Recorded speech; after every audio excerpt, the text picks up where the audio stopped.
The key didn't turn. I watched from the hallway window as my son stood on the front porch, shoulders squared, phone pressed between his ear and collar as he tried it again. The metal scraped softly inside the lock, hesitant, confused. He pulled it out, stared at it, then pushed it back in with more force. Still nothing. For a moment he just stood there.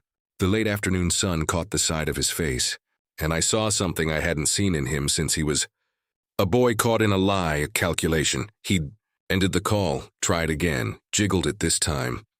Lock didn't budge. I let him struggle for a few seconds longer before I opened the door myself. He nearly stumbled forward when it swung. "Inward, Dad," he said, recovering quickly. "I was just coming in to check on you." "I can see that," I replied. His eyes flicked down to the key still in his hand. Then back to me. A polite smile formed, thin as paper. "Must be sticking," he said. "These old locks, I change them." The words landed softly between us. No anger, no accusation. Just fact. He blinked once, twice. "When?" he asked. "Last week." There it was, the smallest tightening in his jaw.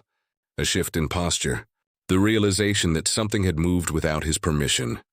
"I wish you'd told me," he said carefully. "What if something happened? I have your spare for a reason." I studied him. The pressed shirt, the steady voice, the faint impatience he was trying to swallow. He looked prepared, as if today was supposed to unfold differently. "As do I said. Silence settled between us, thick but controlled. He didn't know that I had heard the phone call. He didn't know about the paperwork already filed, and he certainly didn't know that I'd been expecting him today. I stepped aside, gesturing for him to enter, not because he had access, but because I allowed it. That's the difference. But to understand why the lock mattered, you have to understand what he thought that key meant. And that story doesn't start today. It starts 3 months ago, when my son first said he was worried about me. I bought this house 34 years ago. It's a modest, single-story colonial at the end of a cul-de-sac, flanked by 2 ancient oak trees that drop their leaves with frustrating consistency every November. My wife Helen loved those trees. We spent decades sweeping those leaves, painting the trim, replacing the roof, and paying down the mortgage month by month, until the day the bank sent us a letter saying the dirt beneath our feet finally belonged entirely to us. When Helen passed away 5 years ago, the house grew quiet. A deeply heavy, echoing kind of quiet. People expect a man to crumble when he loses his wife of 40 years. They expect the yard to go to seed, the dishes to pile up in the sink, and the mail to gather dust on the entryway table. I know that's what my son David expected, but I didn't crumble. I grieved, yes. There were mornings when getting out of bed felt like lifting a cinder block off my chest. But dignity is a habit, and a house requires tending. So I learned how to bake Helen's favorite sourdough. I kept the gutters clean. I organized my finances, maintained my routines, and woke up every morning at 6 o'clock to read the physical newspaper over black coffee. I am 72 years old. My left knee clicks when the barometer drops, and I no longer carry 3 bags of mulch at once. But my mind is as sharp as the day I retired as a structural engineer. I know exactly how much money is in my checking account down to the dollar. I know when the property taxes are due. I am entirely unapologetically self-sufficient. David is a good man, or at least I raised him to be one. He's 44, a regional director for a logistics company, married with 2 teenagers who are always rushing off to soccer practice or piano recitals. His life is a blur of calendar alerts and car payments. For the first few years after Helen died, David's Sunday visits were a comfort. He would come over, sit at the kitchen island, drink coffee with me, and we would talk. We talked about his job, the kids, baseball. We were 2 men navigating a world without the woman who used to anchor it. But slowly, the texture of those visits began to change. I didn't notice it at first. It started as small, seemingly harmless gestures. He would walk through the front door and immediately scan the room, his eyes darting to the corners of the ceiling like a building inspector. He would casually open the refrigerator, checking the expiration dates on my milk. He started picking up my mail stack, flipping through the envelopes under the guise of making conversation. Then came the subtle shift in his tone. When he was a younger man, David used to ask for my advice. Now, he was giving me instructions. Dad, you shouldn't be on that step stool. Dad, why don't you let me hire a guy to do the lawn? It's too much for you. Dad, are you sure you remembered to pay the water bill? I didn't see the envelope. It was the insidious, creeping nature of infantilization. It is a strange thing to witness your own child subtly demote you from a patriarch to a patient. His voice took on that patient, slightly elevated pitch that younger people reserve for toddlers and the elderly. I let it slide. I told myself it was just love. Told myself he was stressed at work, that carrying the weight of his own family made him hyper-vigilant about mine. A father extends grace to his children, even when they forget their place. I simply smiled, assured him the bills were paid, and continued tending to my life. But looking back, I realize I mistook calculation for affection. David wasn't looking at my life to see if I was okay. He was looking at my life to see if I was slipping. He was waiting for a crack in the foundation, because in David's mind, this house was no longer a home. With its soaring property value and prime location, it had become an asset. And to a man drowning in his own hidden debts, an asset sitting in the hands of a 72-year-old man looks like a wasted opportunity. I just didn't know the extent of his urgency yet.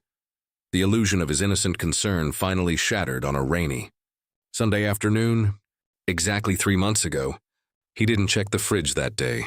He didn't ask about the lawn. Instead, he walked into the kitchen, placed a thick manila folder on the counter, took a deep breath, and gave me a look of deep, rehearsed pity. Dad, he said softly, pulling out a chair. We need to have a serious talk about your future. He didn't sit right away. David stood at the kitchen island, one hand resting on the manila folder as if it might slide away without supervision. The rain tapped steadily against the window behind him, a thin gray curtain between the house and the world. A serious talk, I repeated, folding my newspaper carefully before setting it aside. That sounds expensive. He smiled at that, but it didn't reach his eyes. It's not like that, he said. I've just been thinking. That was new. David had always preferred reacting to thinking.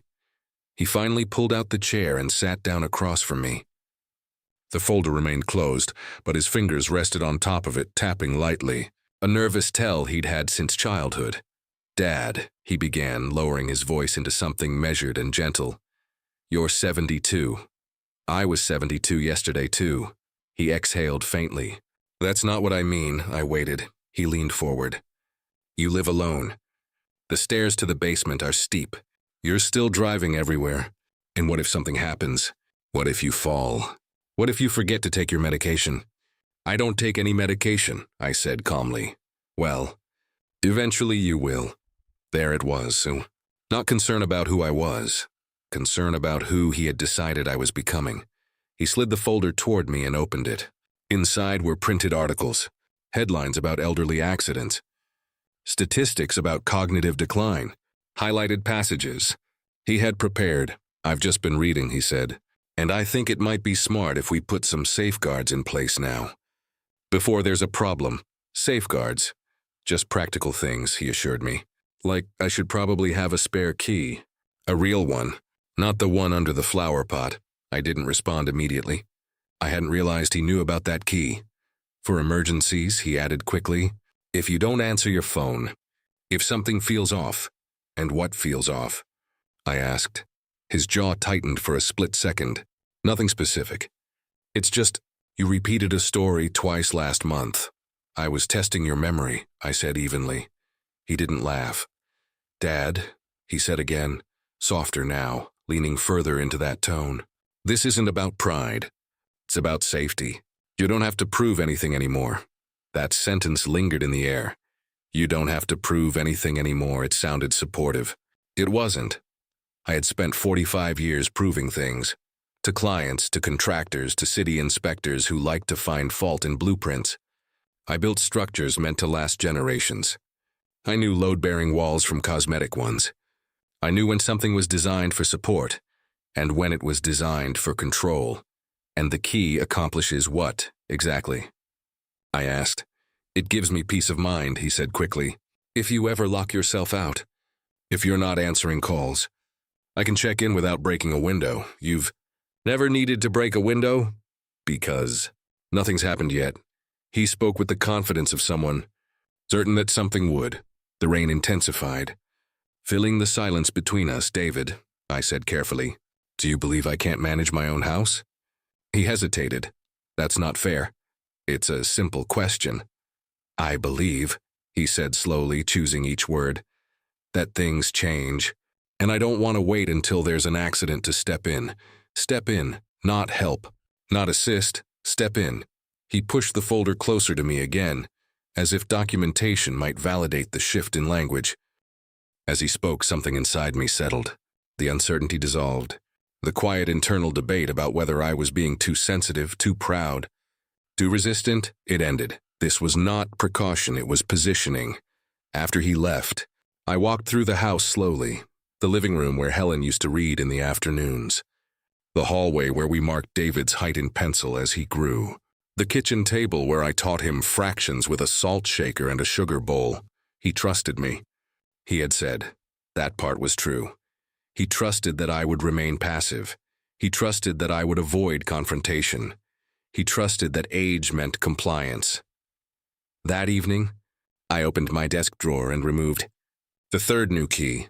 I held it in my palm for a long moment, before placing it into a small envelope, not for him, for someone else.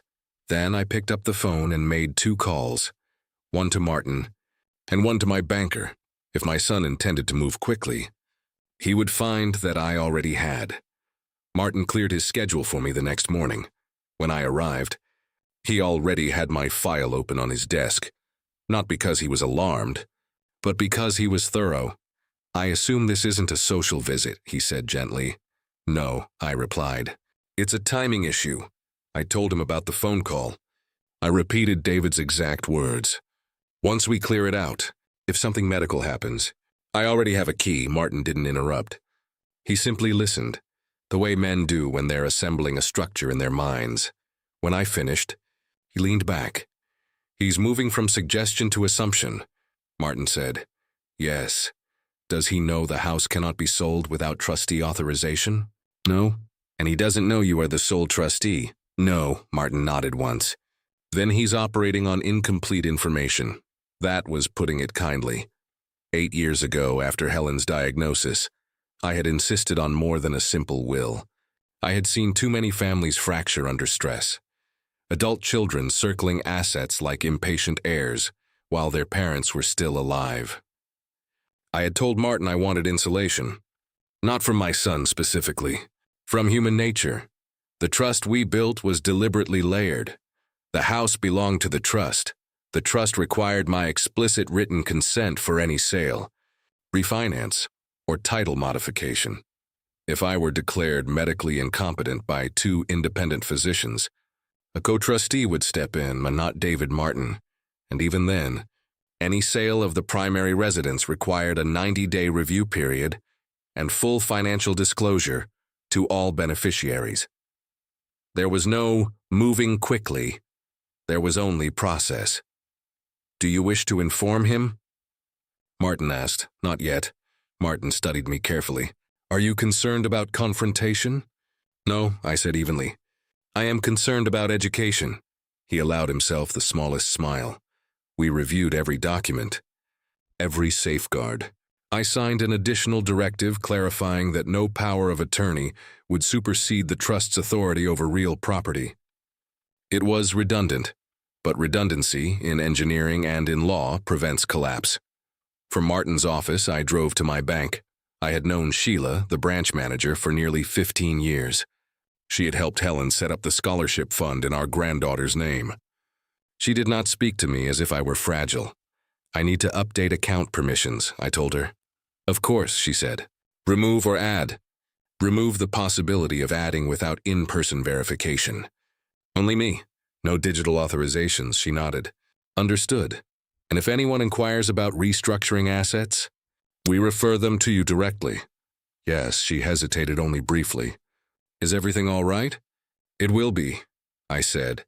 When I returned home, the house felt different, not heavier, reinforced. I walked through each room again, but this time not with nostalgia, with assessment. Windows secure, documents locked. Deeds properly recorded. Insurance policies current. Preparation is quiet.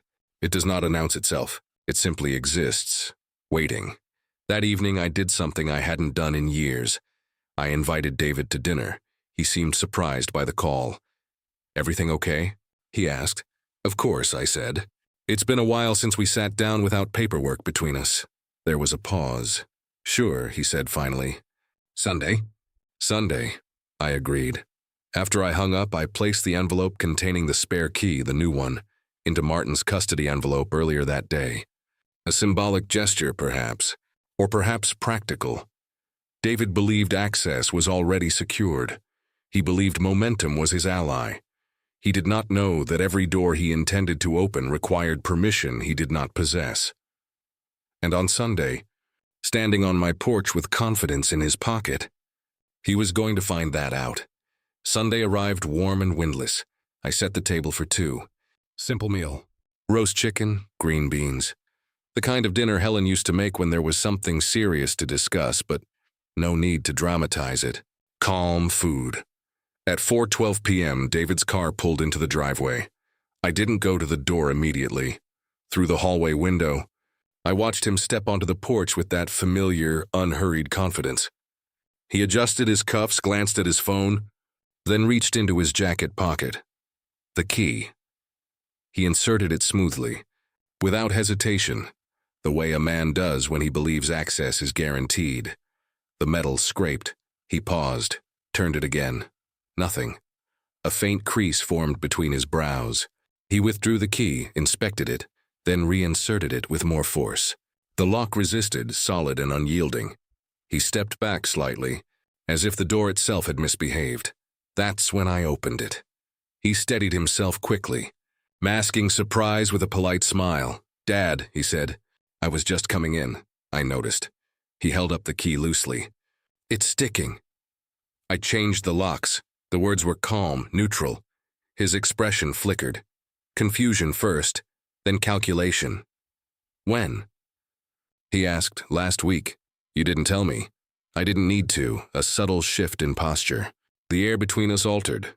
"What if there had been an emergency?" he asked. "That's why I have this." He raised the key slightly as if presenting evidence. "You have that," I said evenly, "because I allowed it." Silence. He searched my face for humor. "There wasn't any, Dad," he began carefully, lowering his voice. "This isn't about control. It's about making sure you're safe, is it?" His jaw tightened. "Of course it is." I stepped aside, gesturing for him to enter.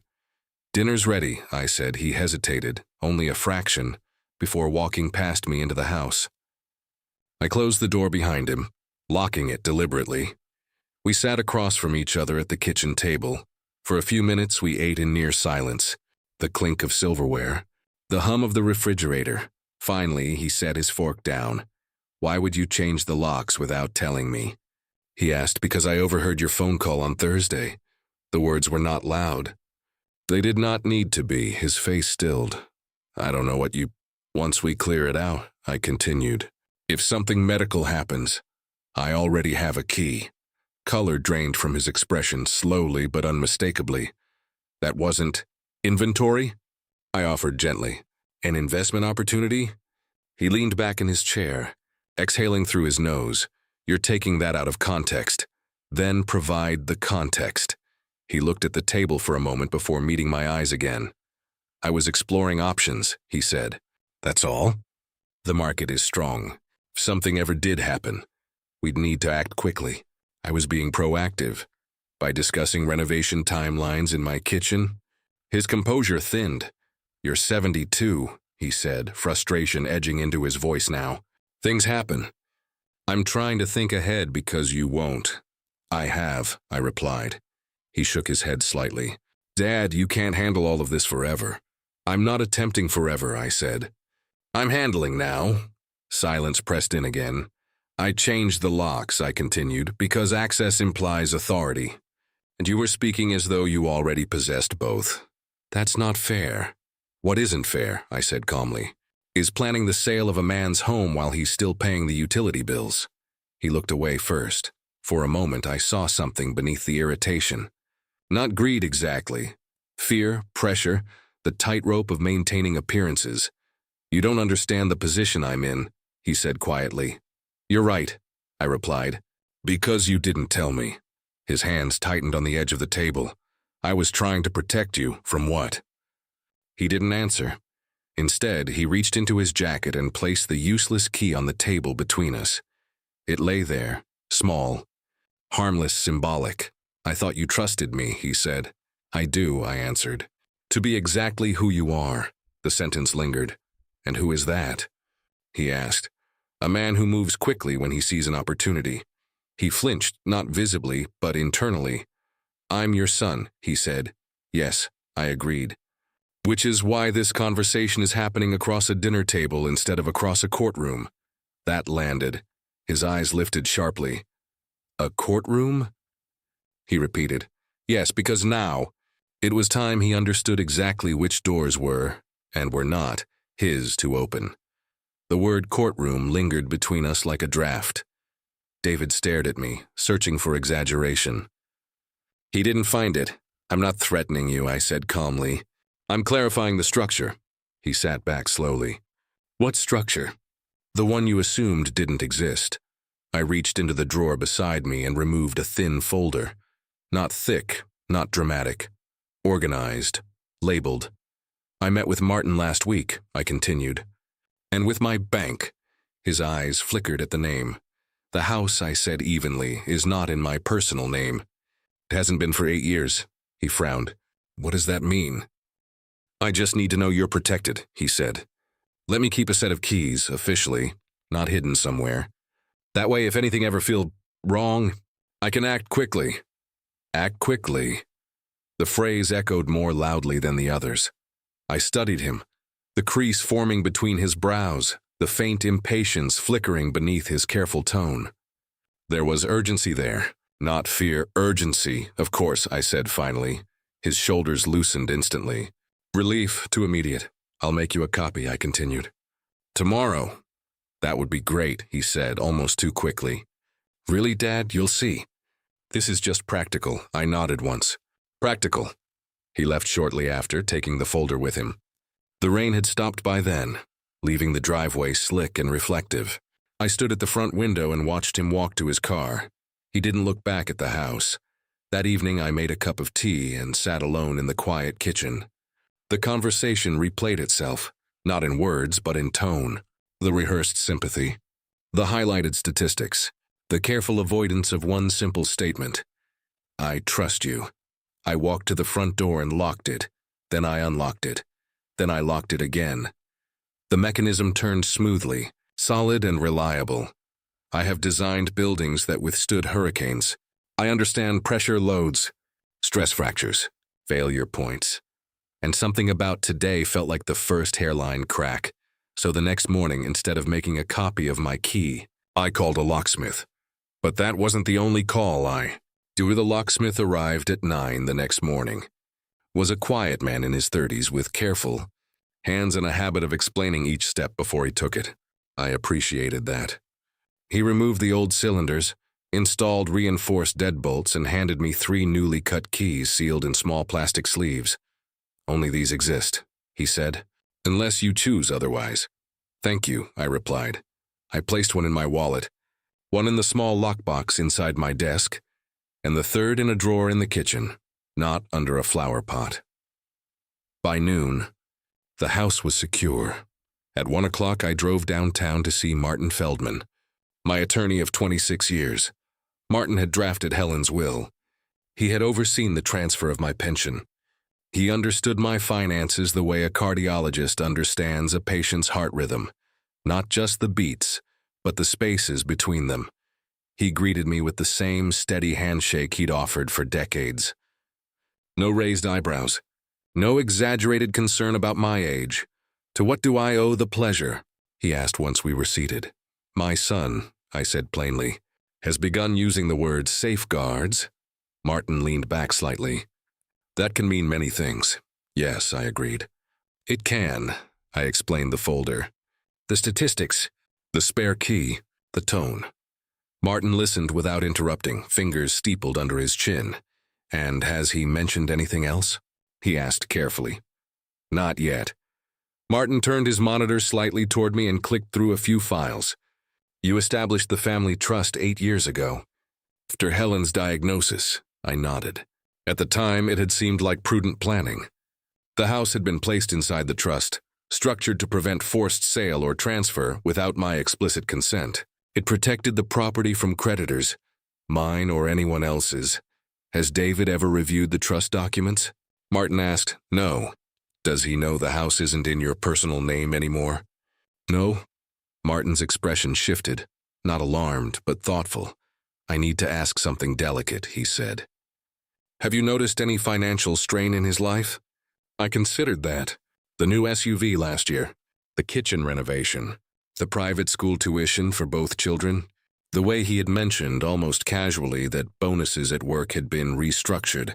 He hasn't said anything directly, I replied, but I suspect liquidity may be tighter than appearances suggest. Martin nodded slowly. I've seen this pattern before. Adult children grow anxious about inheritance timelines, especially when assets are substantial and non-liquid. The word inheritance sounded foreign when applied to me. I was still here, still drinking coffee at my own table. I'm not incapacitated, I said evenly. I'm aware, Martin replied. We sat in silence for a moment. If he escalates, Martin continued, he may suggest power of attorney, framed as convenience, or estate simplification. Be cautious about signing anything without review. I don't intend to sign anything. Good, I folded my hands. If someone attempted to pressure me, legally, you are protected, Martin said firmly. The trust structure is sound.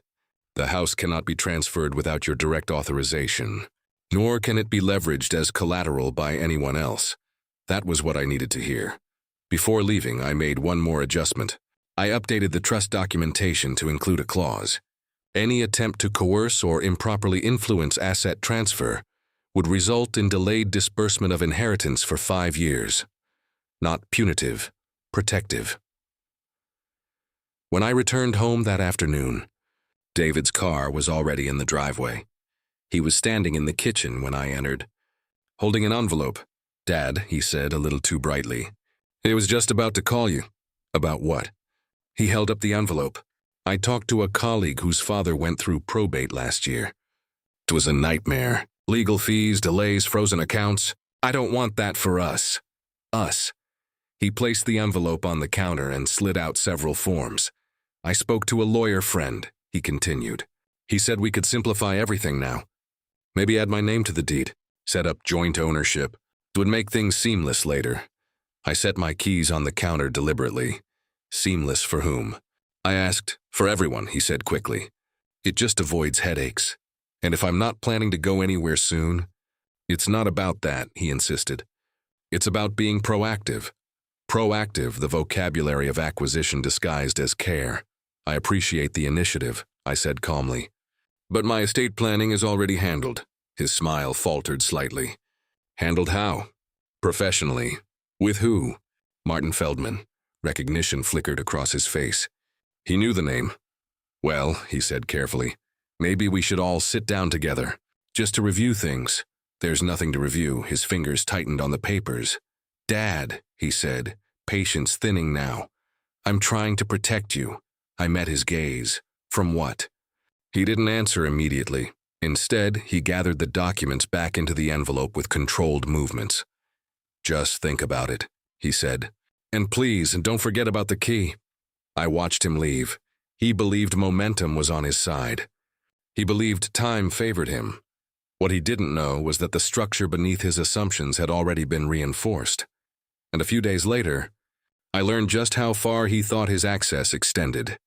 It happened on a Thursday afternoon. David rarely visited on weekdays. Sundays were predictable. Weekdays meant intention. I was in the garage oiling the hinges on an old cedar chest when I heard his car door shut. Not a hesitant arrival, decisive, purposeful. I stepped inside through the mudroom and paused when I heard his voice. He was in the kitchen, on the phone. Yes, he was saying. His tone lower than usual, businesslike. It's a great lot. Corner positioning. The interior's dated, but structurally it's solid. A pause. No, he won't need to go into assisted living immediately. Not if we transition it right. My hand remained on the doorframe. Transition it. I could see him from where I stood, pacing slowly near the island, one hand in his pocket.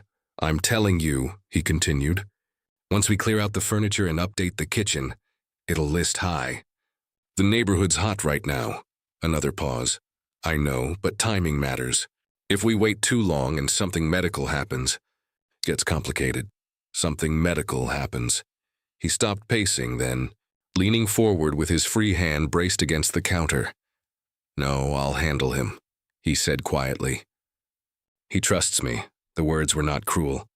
They were confident. That was worse. A long silence followed while the person on the other end spoke.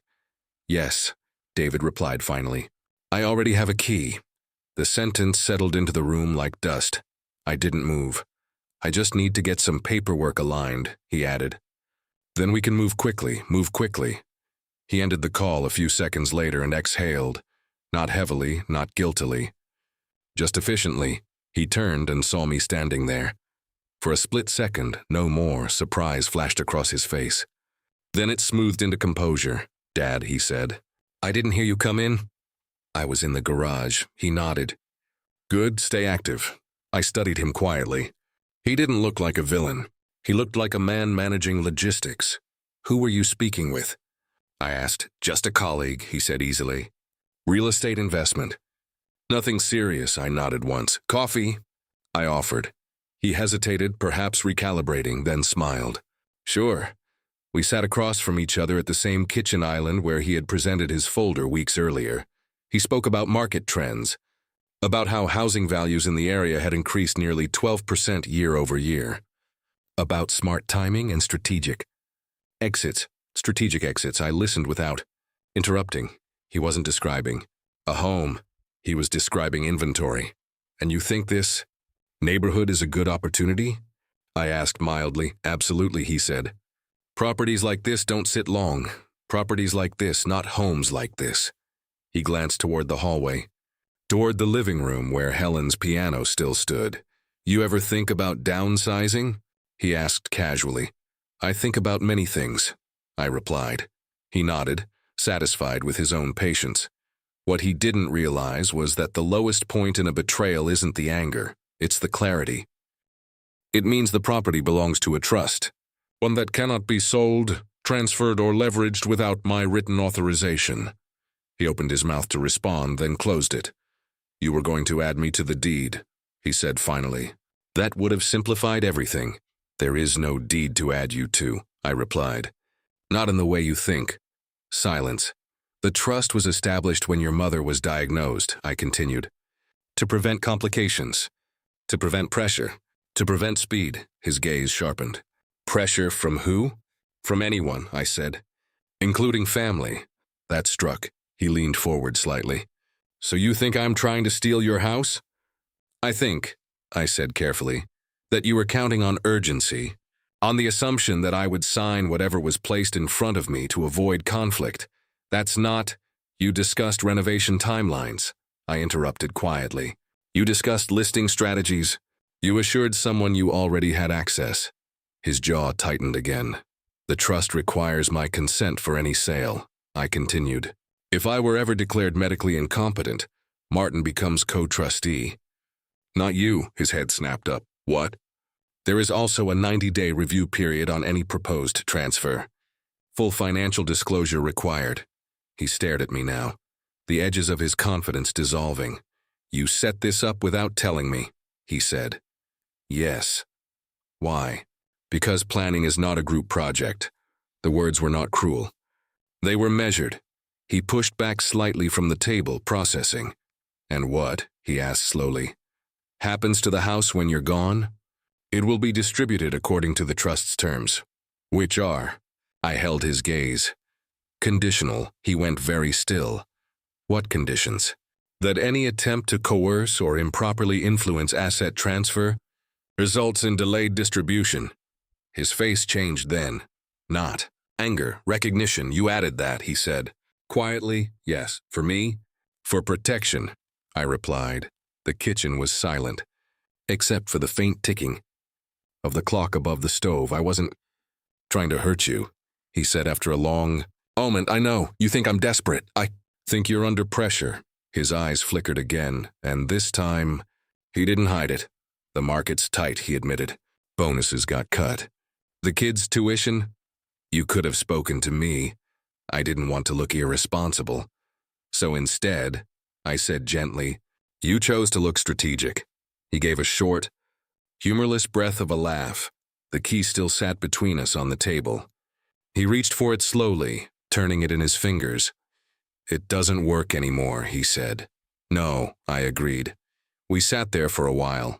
Not adversaries exactly, but no longer operating under illusion. I am not fragile, I said finally. And I am not inventory, he swallowed. I don't need control to feel safe, I continued. I need honesty. His shoulders lowered, the fight draining out of him. So what happens now? He asked. Now, I said calmly, you knock. A simple boundary. He nodded once, not in defeat, in understanding. And for the first time in months, the house felt like mine again, not because of locks or legal clauses, but because authority had returned to where it belonged. David didn't call for 3 days, not unusual on the surface. He had a life, a job, children orbiting their own schedules, but silence has texture when something unresolved sits beneath it. This silence was careful. On the second evening, I noticed 3 missed calls from him spaced 15 minutes apart. No voicemail on the third day, a single text arrived. Can we talk? I let it sit for an hour before responding. Of course, he came by that evening. He knocked, not loudly, not timidly. Just once, a firm, deliberate knock. I opened the door. For a moment, we stood there facing one another, neither of us reaching for easy pleasantries. Hi, Dad, he said. Hello, David. He stepped inside when I moved aside. No key this time, no assumption. We sat in the living room instead of the kitchen. Helen's piano stood in the corner, polished and untouched. The late sunlight filtered through the blinds, striping the floor in gold. I've been thinking, he began. That's usually productive, I replied gently. He almost smiled. I handled this wrong, he said. The words were measured, not dramatic. I got ahead of myself. Yes, I was trying to solve problems before they existed. For you, I said. He nodded once. It would have been easy in that moment to press harder, to itemize every overreach, to dissect each phrase he'd used, transition it, clear it out, move quickly. But humiliation is rarely instructive. It simply breeds resentment. Instead, I asked him something simpler. Why didn't you tell me about the bonuses? He looked down at his hands. I didn't want you to think I couldn't provide, he said quietly. You always did. For everyone. There it was, not greed, not conquest, comparison. I leaned back in my chair. Providing, I said slowly, is not the same as acquiring. He absorbed that without argument. You're not a failure because the market shifts, I continued. You're not diminished because timing changes, but you are responsible for how you respond to pressure. He nodded again, more firmly this time. I'm sorry, he said. The apology wasn't theatrical. It was contained. That made it credible. I accept, I replied. We sat with that for a moment. I don't want you to feel alone in this house, he added after a pause. I'm not alone, I said. I'm independent. There is a difference. Aging is a peculiar thing. The world begins speaking around you instead of to you. Decisions get previewed in hushed tones. Concern arrives prepackaged with control. People start adjusting your life in their minds long before they ask permission. But independence is not the absence of help. It is the presence of choice. I will ask for help when I need it, I said. And I expect you to offer it without agenda. He met my eyes. I can do that. And if you are under financial strain, I added, you can speak to me as your father, not as a portfolio manager. That drew a faint, embarrassed smile. I don't want your money, he said. I know, I replied. You wanted momentum. He didn't deny it. We talked longer that evening than we had in months.